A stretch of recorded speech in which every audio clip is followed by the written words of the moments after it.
Welcome back to Veterans Forum, a program by veterans, about veterans, for veterans and their families.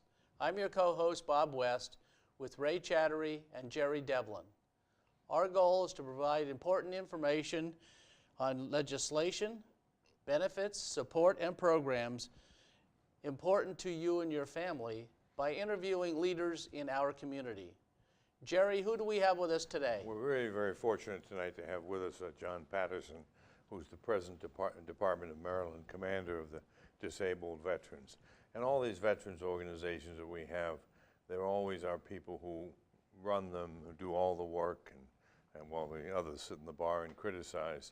John has held every title along the way, and he is a 30-year veteran of the United States Air Force with an incredible career, retiring as a senior master sergeant. He's done just about everything that you could do in his 30 years. And afterwards, he had an interesting assignment. For 2 years, he was the Air Force Junior ROTC at North Pole High School at North Pole, Alaska. I'm told, John, that the school mascot was a snowman, and it doesn't melt even in August. We're really proud to have with us Commander John Patterson of the Disabled Veterans. Welcome, Commander Patterson. Thank you. The one nice thing about this is there's 2 Air Force guys here, and we outrank these Marine guys. So this is going to be a great program. I don't know about that. So welcome to Veterans Forum, and as the DAV State Commander, tell us a little bit about some of the programs that the DAV has going on this year. Our major program is transportation. That is critical to get the veterans where they need to go. And we basically cover most of the Eastern Shore and on this side of the bridge, which is in the Baltimore area. So we cover most all of the major hospitals in the Baltimore region. And secondly, support for veterans claims. Veterans claims, we look at that and sometimes we forget those claims not only impact the veterans, impact the families and their income, the families, the children. So we work very hard with the National Service Officer in Baltimore to work those claims and process those claims. So with what we have as service officers, we also back that up with the Department Service Officers. So chapter service officers work within that organization of the chapter. The Department Service Officer, fortunately, I can dispatch them throughout the state as needed. So those are the tall poles in our tent for us reaching out to veterans. And again, not forgetting the families. And thirdly, homeless. We work very close with the homeless community in Southern Maryland, Eastern Shore, and throughout Maryland, wherever they're homeless. And we have a committee, homeless committee. I've been the chair of that. I was the chair of that 2 consecutive years. So work close with the other agencies in the state of Maryland. Now, one of the things you talked about was transportation, and some of the people may not know what the DAV does. You actually have DAV vans that will go and pick up the veteran and take them to their appointments at the VA. That's correct. And so there's no excuse for them to miss their appointment because they don't have transportation, right, because that transportation is always available to them. They just have to call the DAV and make the arrangements. Isn't that correct? And it's for both the VA in Washington and the VA in Baltimore. That's correct. Now, do they take them to other appointments, to other hospitals? It depends. If they have an appointment on Green Street, they may have one at one of the other hospital sites. But what happened is those sites have transportation also. So many times, or most time, they do not have to do that because Perry Point, if they have a reason to come into Baltimore, they have a transportation system out there. So mainly, they all have it, unless they have to come into Baltimore City, specifically at Green Street. They may have a reason to be Perry Point. Depending on what their needs are, that's where they go. Now, the DAV is great on helping veterans with their claims and their benefit forms. So, Ray, locally, we do have a service officer that does that and is available. Yes. If they call the DAV. Well, what they actually do is we have the chapter home here on 197-8205 Laurel Bowie Road, and the service officers are there every Tuesday from 7 to 9, and anywhere from 2 to 3, sometimes 4 service officers. You don't need an appointment. But those within my earshot, if you bring as much paperwork as you can file a claim, or if you've already filed a claim and you need assistance in getting information or raising, like trying to get a higher percentage, just come on and see. Jerry George is the head service officer, and he's very good at what he does, and we can get it done. As I say, it's, one thing nice is to say we do have a place you can meet and get this taken care of. And very often, so the people out there who are veterans, many people don't know that they have problems that were service related. And in fact, even at the narrow level, the Marine Corps at Camp Lejeune, anybody who served there from 1953 to like 1980, they've had all kinds of health problems, both Marines and their descendants. And for example, a huge number, which is unusual, of Marines who served at Camp Lejeune have breast cancer, which is fairly unusual for men. And so that, but anyone who's listening, if you think you have anything, and we've had a number of people came sort of out of curiosity and then looked into their medical records and ended that they had a sickness or an ailment that is, of course, service related. And so it's, and of course the DAV is a little bit different than the other veterans organizations. The other veterans exist for a number of reasons. Preeminently, the DAV exists to give service to its members, and also they give service to people who aren't members, but to veterans. And this is very, very important. Even at their national conventions, they really are all business. It's, we try to improve health care, and we try to improve the process of filing a claim. And so it's a remarkable organization, and anybody who really served in the service may find out that you're eligible for the DAV. You don't need to be, have a prosthesis or lose an arm or a leg, but if you have any kind of sickness or ailment while you're in the service, you're an eligible member for the DAV, and it's also a great group of people to join with. So John, I assume that the service officers are given some kind of training? Yes. Yes, service officers, we have training, annual training that is, that's part of the certification, and the National Service Officer out of Baltimore office, they're responsible for that. And they're blessed through VA. So many organizations, service organizations, do not have the certification, they have the training. But what I find, many of those organizations defer to DAV, even though they are there. American Legion folks come in and say, we want DAV to handle our claim. So that is very good for us. It kind of tells us that we are out there on the front line, and we do things a little different. For an example, a claim does not go to VA without going through wherever you are in the United States in DAV through the National Service Officer. In other words, that cut down on the rejections. If it goes through the NSO office and it passed there, it's basically has been scrutinized for errors, missing paperwork. So we cut down on those rejections. So we're really blessed with that procedure. And you said they're certified. They're certified by the Veterans National Service, well, VA has blessed the National Service Officers through National DAV to go out and certify the chapter service officers and the DSOs. They're all in the same training, but the DSO is a department service officer, work under the department guidelines, and the chapter work under the chapter commander. So there's a little different than when you're talking about the department service officer, expectations are a little higher, and we can send he or she out in Western Maryland, wherever, Eastern Shore, wherever, alone or with someone else. So they can work basically by themselves. So there are areas where a chapter may not have a service officer. We have that situation. If a request come in for assistance, I can send 2 of my DSOs there, Department Service Officers. They can go there. If they have to spend the night, we have funding where we can allow them to spend the night there and take care of that. Now you also have a van that goes around the state also. Yes, that's twice a year in the fall. We just had it. We call it the Mobile Service Office van. And in that van we have 2 NSOs.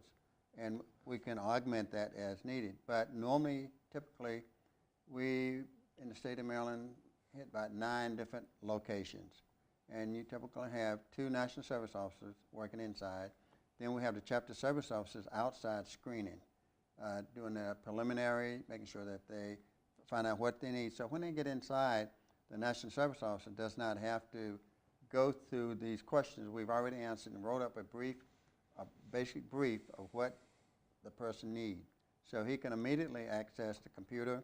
He has online immediate information, and he can go into the VA system and look at if he has she has a claim on file. They want to know the status of that claim.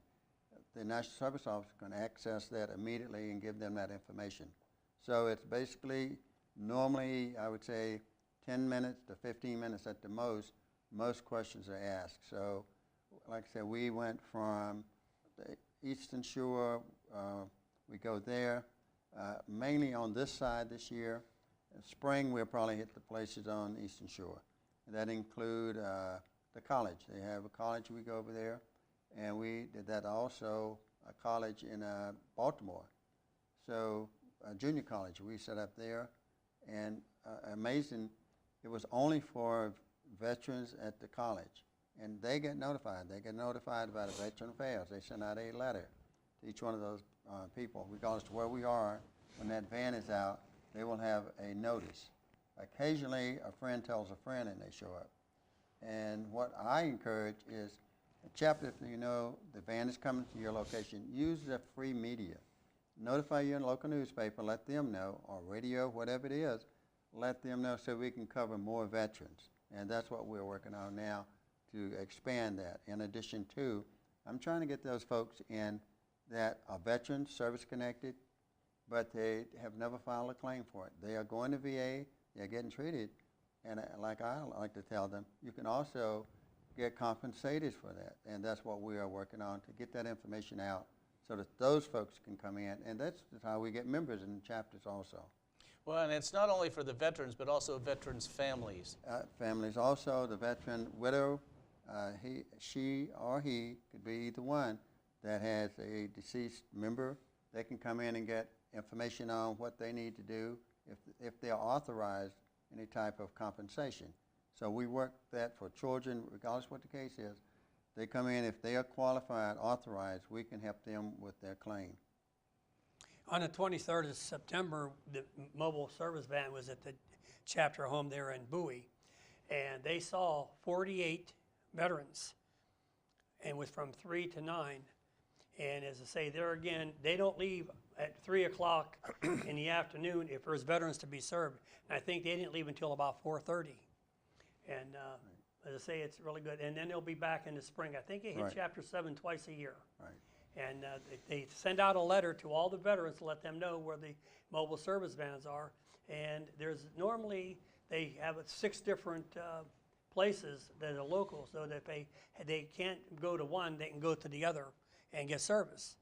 And about 3 years ago, they were trying to go to the scanning process rather than the paper process. And our chapter, we donated 2 scanners through the department to the NSO, the DAV NSO in Baltimore, which they use. And as I say, instead of taking 3 to 4 months, they get it immediately. And it really cuts down on a lot of unnecessary wait. That's a good point. That reminded me, our DSOs, we purchased 5 laptops, scanners, and printers. So out in the field, what he's saying, when I send the DSO out to Western Maryland, he or she can process it out right there and give them a copy back. Now we do not have to take, in the past we had to take their paperwork, take it to the NSO in Baltimore. We can scan it in and give them that paperwork back. So the push is from DAV National, the NSO in the region, is to go paperless. And we have that. All 5 DSOs have that information. And only thing missing now, if needed, we may have to purchase a hotspot. Some places do not have Wi-Fi, but we haven't had a problem yet with that. So fortunately, maybe if we go to Eastern Shore, we may run into a problem there outside of the mobile van if I just send a DSO. But what we try to do is have them meet if they can, the veteran at a place where there is Wi-Fi. So the service officer training annually, all the service officers have to go through the annual training. Is that true? That's correct. All, including the DSO, all go through it. And last year we had 65 that went through the training. They do it right here in Bowie. Well, most of it was, we rotated it, 3 different locations where we held it because it was such a large number. So we broke it up into 3. But however, in 2017, we're going to hold that training at the convention in Ocean City. And it will lead into the convention. And the reason was National DAV came back and said they want more extensive training. So it's going to be now about a day and a half. We had a briefing this weekend from the National Service Officer, Lamar Kauser. He said it's going to be that way because DAV National want it be more in detail, because new folks coming in, they are getting the training that the folks that's been there a long time. So the new folks need more detail so that they do not, unfortunately, they may not have a senior CSO in their chapter, so they cannot really go out and get started. So we're going to give them more training. You talked about the homeless veterans. Right. And so tell us about the programs that you have for homeless. Well, we do not have anything major, but what we do is go out to the chapters, get the chapters involved, because each chapter I encourage them to come up with or recognize or participate in the community so they know where the homeless are. And we mainly, in the state of Maryland, MACVET, everyone should be familiar with MACVET. MACVET is in Baltimore, but MACVET will go out any place in the state of Maryland or outside and bring folks in to help them. And in Southern Maryland, 3 Oaks in Southern Maryland, they also do not have the capacity as MACVET, but they take care of homeless there. In between that, as the committees throughout the state, I have a state chairman, he or she will interact with the communities and find out where veterans are and give them information. We're not set up to do much more than give them information and tell them how to get there and identify them to MACVET. So MACVET can reach out to them if they're in a specific community or location. They can go out and interview them and encourage them to either get involved with the voucher system, whatever it is. Maryland is a quote-unquote a liberal state, and there are a lot of benefits for homeless, where some states are real restrictive. There are many benefits, and they come through VA and Department of Labor. HUD and Department of Labor spend a lot of money working with homeless veterans. And the process or the goal of President Obama was to eradicate it. He got it down greatly. It's not completely eradicated, but he knocked a dent into it. And those veterans, with HUD, they are trying to place those folks in homes, someplace that they can live in. They get assigned a officer or a person to work with them once they get in there, because there are many things that a homeless person have to do to maintain that qualification to live in that domicile. So, so MACVET is the funnel to get these veterans into a HUD program or something like that? They are, I guess I would say MACVET receives funding from HUD, but each county has a program. I live in Prince George County, they have part of that county government deal with homeless. But MACVET is the one where they bring you into an 18-month program. It's different. The only one in the state that has the capacity and funding to do that. The counties will give them maybe quarters for overnight, help them with vouchers to get in a place, get off the street. But when we talk about MACVET, it's set up to bring them in, give them skills. After 18 months, they will be able to go out on their own and get employed. They have a VA person assigned at MACVET. That is her responsibility. They have folks there from labor that help them get jobs and make that transition. So it's a unique program that they have there, and the counties cannot compete with it. So Prince George's County does have a program for homeless. They have a program at the county level for giving assistance. It's not where they can come in and stay. They do not have that at this time. I think Senator Muse is looking at that, the senator from District 26. He's looking into coming up with something like that and looking at a building similar to this building, and a school that's not used or some building. And that's a long-term plan. I spoke with him. That's to get that set up. It's long-term if you consider housing 24/7. And most agencies do not have that capacity or funding. And where is the county office that handles that? Is that down on Allentown Road? No, the county office that handles that would probably be in Upper Marlboro. Oh. That's one of the agencies. It probably, there's an office there, but I think the primary person may not be there on Allentown. Okay. When you talk about, Bob, the family services is where the commissions are. And that's where, when we were at the Prince George's County Commission for Veterans, that comes under the family services. But they don't do any funding. They just handle, like, they have aging and a few of the other commissions, but they're under family services. But as I say there again, you get a hold of the, I guess you can go family services and they can put you in the right direction. And Omaha Beach, though, is the only chapter home in the state, isn't it, for the DAV? Yes. Yeah, as I say, we're the only one in the state. In fact, there's only about 4 or 5 on the East Coast that have their own chapter home. So normally your chapter homes are in VFW posts or American Legion posts or something like that. Yeah, we do not really use home because it's Chapter 7 here in Bowie has a home.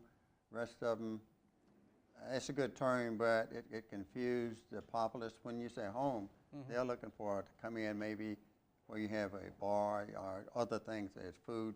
Most of the chapters do not have a home. They are, you know, they meet at the VFW, they come in and meet the hour and a half, and they are gone. So we very seldom use the term home because it sound like that you have more than that, and we do not. Well, with your focus on veterans benefits and support systems, that's a great fit with the typical American Legion or VFW post, which is trying to have their own programs for the community and so forth.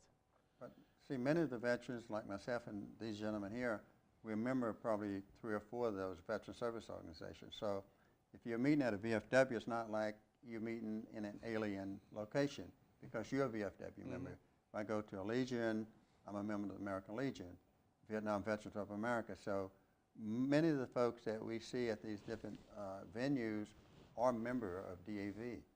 So it's not new. Anybody, most of them are members, so it's not new, a new area. We're just bringing the benefits in.